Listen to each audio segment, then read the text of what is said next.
Senua finds a unique courage to keep pushing forwards on her quest, no matter what. She sees the world differently to those around her and faces challenges others would avoid. When driven so strongly by one powerful purpose, she will do anything to rid the world of the darkness. This is her life's mission, and she will not stop until she fulfills her quest. My name is Eddie, and I have lived with psychosis for most of my life. To me, psychosis means living in a different reality, a reality that isn't shared with other people. Often living with psychosis is dark and miserable. While experiencing psychosis, I've got to hear the voice of God, the opposite, seen and spoken with angels, and been to hell itself. Recovery college and peer support really did turn my life around. I thought I would never get better, and yet here I am.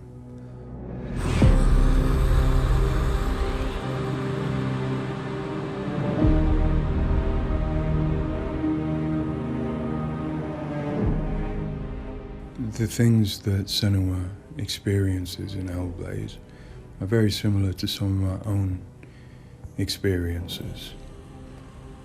She lives in a reality that other people might find hard to understand. She sees significance in symbols, in meeting people, in all sorts of things that are going on around her. Senua is experiencing an altered state of reality which would be very hard to understand without having experienced it yourself or playing Hellblade. Lost soul who fought through hell to find us. You were lost. Not anymore. Are you ready for what you will find here? It's difficult saying that it's an illness, that it's not real. Of course, to me, it is. And of course, to Senua, it is. And that's what's driving her to do these amazing feats of courage, to overcome pain and exhaustion, to do what she knows she must. All the fear, everything I've seen, everything I've done has led me to this place. We've come so far, Not far enough. Say it. You are ready. Tell them. In Senua's Saga Hellblade 2, we tell the second part of the story of Senua, a Celtic warrior who, like Eddie, has experiences of psychosis, seeing the world in a unique way and existing in a reality unshared by others. At a surface level, this manifests for Senua in seeing things that others don't, hearing things that others don't, and having unique beliefs about the world. My name's Paul Fletcher. I'm a psychiatrist and a professor of neuroscience at the University of Cambridge, and I've been working with the Ninja Theory team on Hellblade and other projects for several years now. I am a clinical doctor, but have also added research and teaching to my role. And in all three areas, I'm especially interested in the human brain and how it strives to make sense of the world, which is complex and changing all the time. The lake, like a mirror.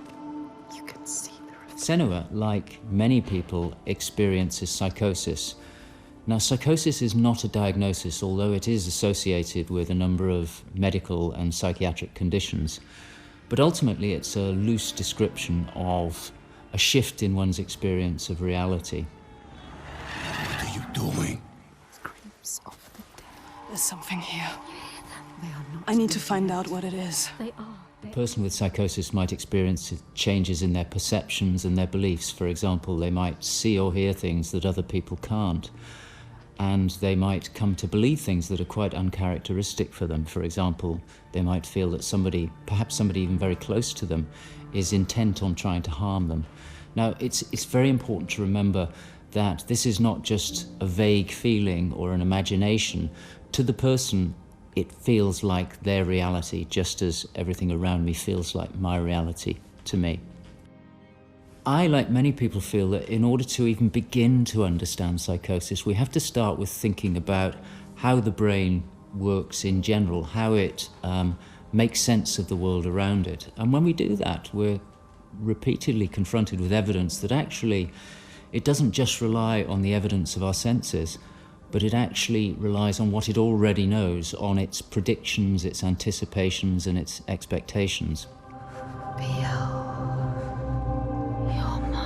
Your voices. Now that might seem like a defect. After all, why would we want to rely on what we already know rather than what the world is telling us?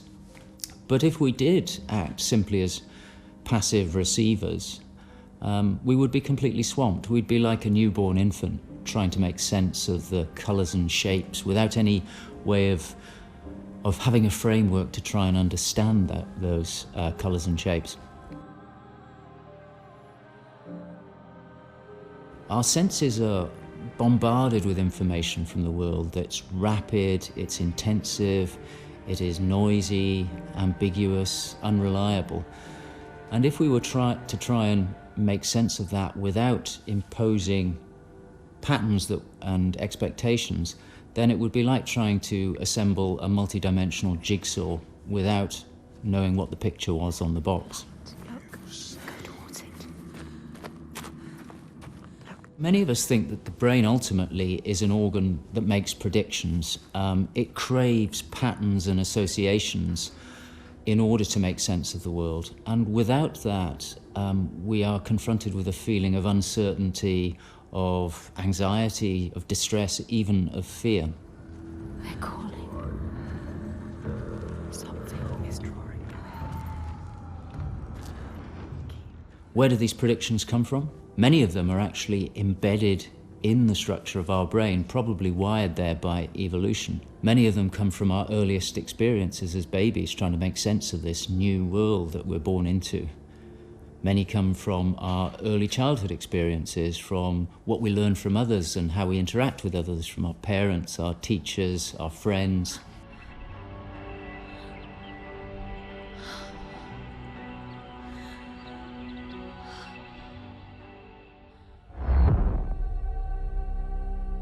We all have a feeling that we're directly in contact with an objective reality, but it's probably the case that what we experience as our constructed model of the world is a blend of the evidence of our senses, but also what we are predicting or expecting from the world.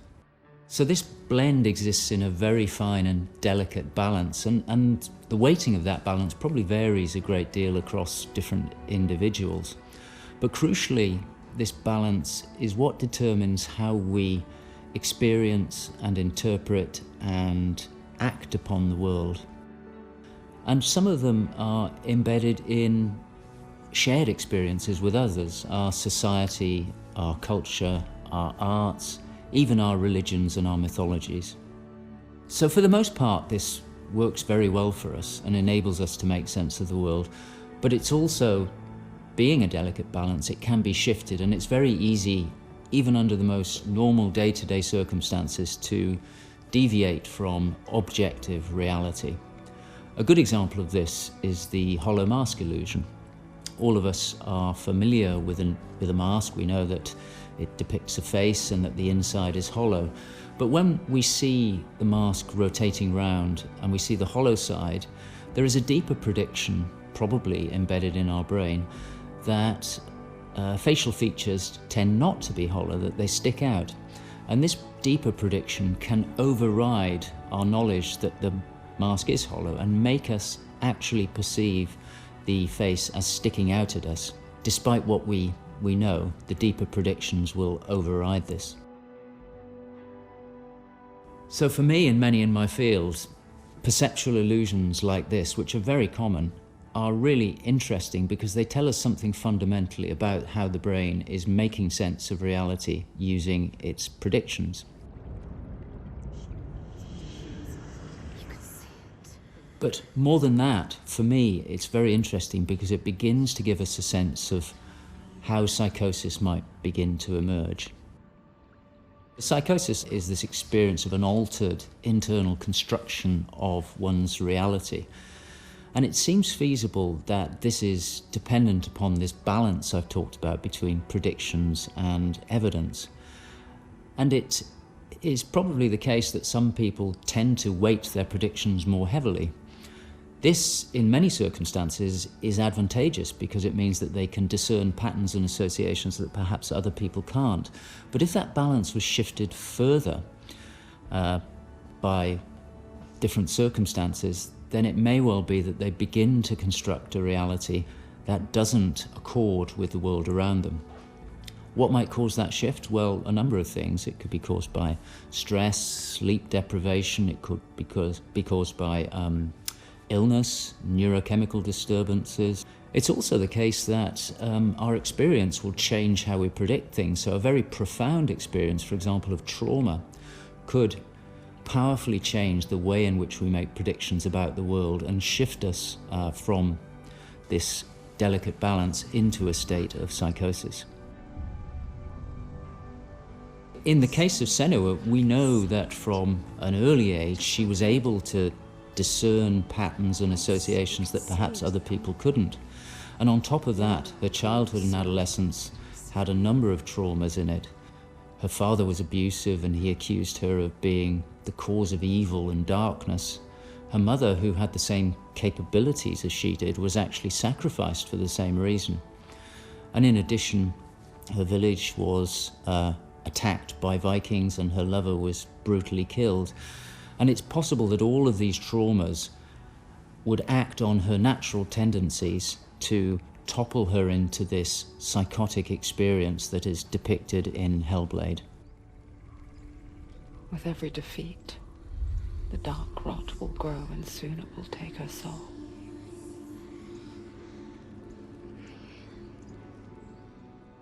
In Hellblade's Senua's Sacrifice, we find Senua discovering and understanding her experiences. They're relatively new to her, and the pain and torment feels at its most acute.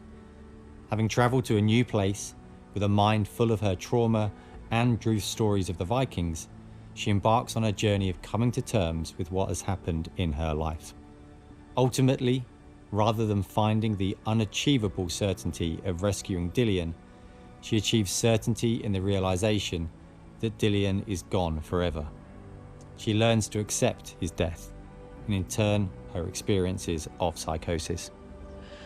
Even in darkness, the wonder and the beauty of this world never leaves us.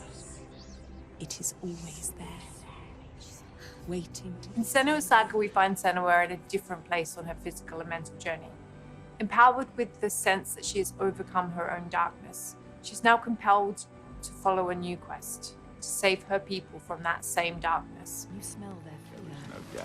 He's here. Death is coming. Look at the bones. Death is coming. Look at the bones. That's going to be you. That's going to be everyone.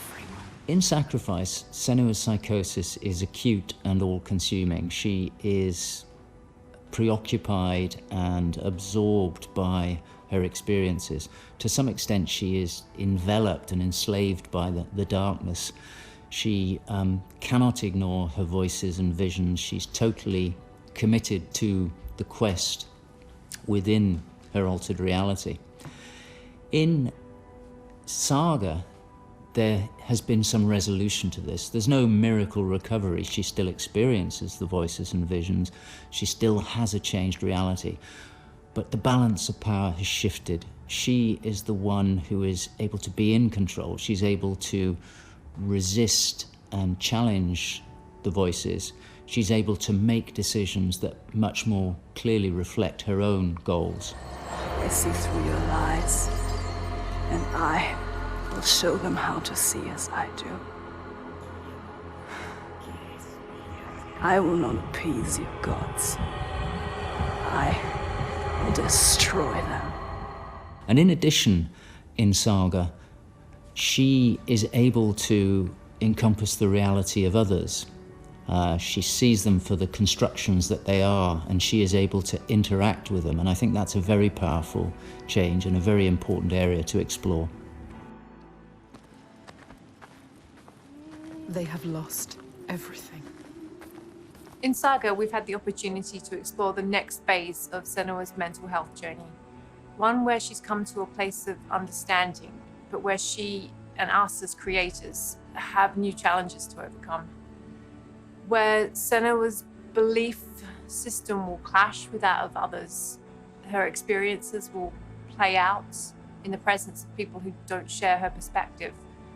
And where she feels a new sense of power in being chosen for the quest, but also a new weakness, bowing underneath the weight of responsibility that sits on her shoulders. Wait.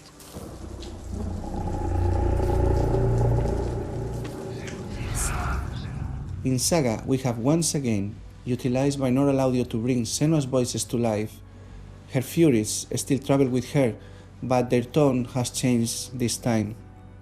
She continues to be haunted by her father, and she starts to feel the audible presence of Icelandic myth infecting her mind. That scream, that voice. Something dark, Senua. You need to go up there. Don't let them see you coming. You need to find out. Don't let the monsters find you. You can do this, Senua. To hear the world as Senua does, we spend time with people with lived experiences of psychosis, and also with Paul Fletcher.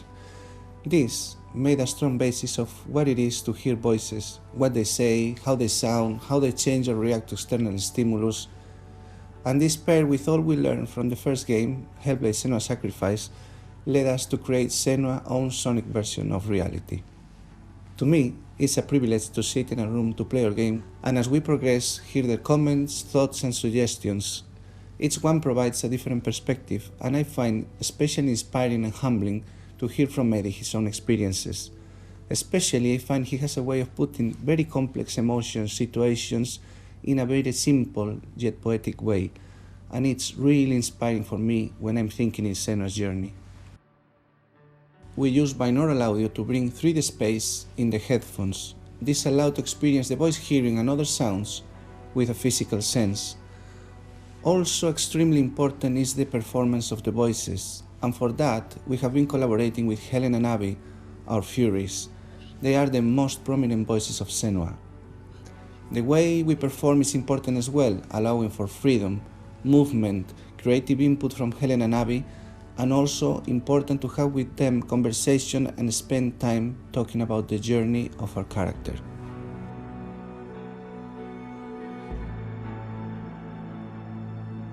There is a lot of time gone into experimentation, so every sound in the game is connected in some way with the emotion that Senua is experiencing as she travels through Iceland, from the sounds of the nature to some of the musical moments. What's a sign? Beyond of its uniqueness or not, I find that for me, something extremely important is to create a connection beyond the game. So in understanding Senua's own reality and going on a journey with her, I hope our players will understand better how people experience reality different, and in doing so, I feel, we break those walls that keep us distant and lonely. My brothers used to come here to practice fighting. Sneak out. Follow them. For Saga, in order to bring Senua's experiences of hallucinations to life, it was very important for us to listen to people's real lived experiences. It was then a case of thinking about how Senua's world and reality might look when faced with these types of examples. This would have been impossible without Paul Fletcher and amazing people like Eddie and Kathy, who've been so open and honest about what they have been and do go through on a day-to-day basis. I think it takes real strength to be able to talk about such personal things to a new group of people. On the visual side, we have lent into things like repeating fractal geometry shapes, cymatic patterns, with lighting and post-processing changes to all help reflect the current feelings of Senua. And hopefully, when combined with the audio and gameplay, the player will get a sense of what we are aiming to achieve. Dying right before your eyes, just shot before. No, this cannot happen again. You couldn't do anything. We have to stop it happening. Face it. You need to face it. Focus. You need to look at it. In Sacrifice, we saw a story of Senua's suffering at the hands of her experiences. In Saga, we're telling a more nuanced story of the next step on her journey. One where she has found a greater balance, but where her experiences are just as strong. Where rather than being a victim to her experiences of psychosis, she is driven by them on a path that only she sees. Bringing sin with you. The gods cannot be killed.